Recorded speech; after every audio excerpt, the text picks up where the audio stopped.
नमस्कार दोस्तों, स्वागत है आपका हमारे चैनल पर।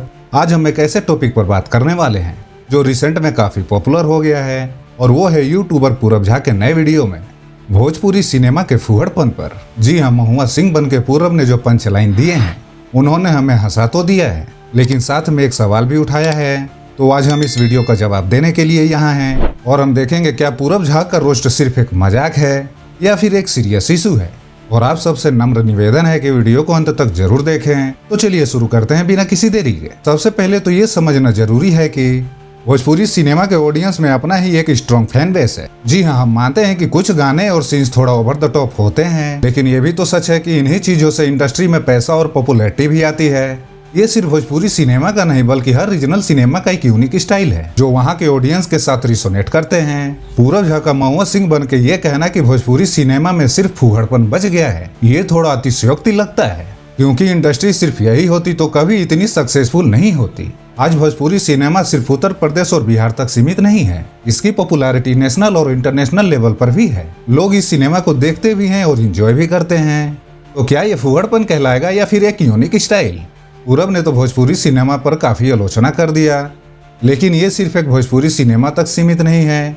बॉलीवुड, टॉलीवुड या साउथ सिनेमा में भी ऐसा आइटम नंबर और मसाला फिल्म का ट्रेंड है और वहाँ भी वल्गैरिटी और ग्लैमर के नाम पर कई चीजें होती हैं, लेकिन ये सब हम पार्ट ऑफ इंटरटेनमेंट के रूप में देखते हैं। तो सिर्फ भोजपुरी सिनेमा पर ही क्यों उंगली उठाई जाती है? जैसे महुआ सिंह के कैरेक्टर ने कहा, भोजपुरी गानों में अब सुर नहीं सिर्फ शॉर्ट्स है। ये लाइन तो हंसी लाती है, लेकिन क्या ये हर सिनेमा पर लागू होता है?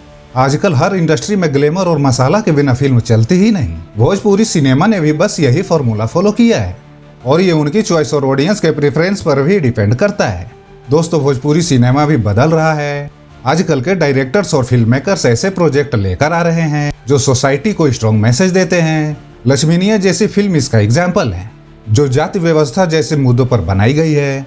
लेकिन हमें यह भी समझना होगा कि सिर्फ सीरियस टॉपिक से ऑडियंस अटैच नहीं होती, उन्हें मसाला भी चाहिए होता है। भोजपुरी ऑडियंस की अपनी डिमांड है और इंडस्ट्री उसी डिमांड को फुलफिल कर रही है। ये भोजपुरी इंडस्ट्री के टैलेंटेड एक्टर्स और फिल्म मेकर्स के लिए थोड़ा अनफेयर लगता है। जो लोग नए और मीनिंगफुल कंटेंट लेकर आ रहे हैं उनकी मेहनत को ऐसे क्रिटिसाइज करना सही नहीं है।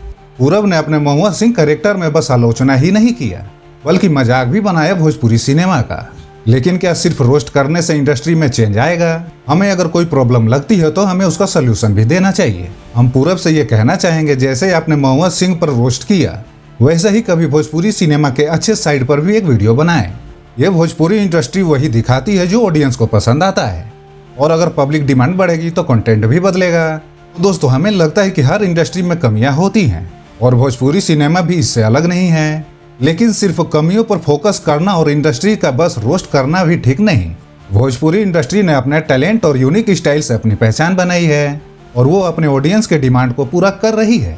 हम पूरब झा से ये उम्मीद करते हैं कि वो भोजपुरी सिनेमा के अच्छे प्रोजेक्ट को भी हाईलाइट करें और ऑडियंस को ये भी दिखाएं कि भोजपुरी इंडस्ट्री में भी क्वालिटी और मीनिंग है। तो अगर आपको लगता है कि भोजपुरी सिनेमा को सिर्फ एक तरीके से जज नहीं करना चाहिए, लाइक करें, शेयर करें और हमारे चैनल को सब्सक्राइब करना ना भूलें।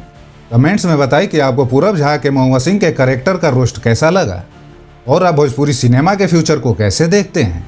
मिलते हैं अगले वीडियो में एक और नए टॉपिक के साथ। जय भोजपुरी, मैं भोजपुरी।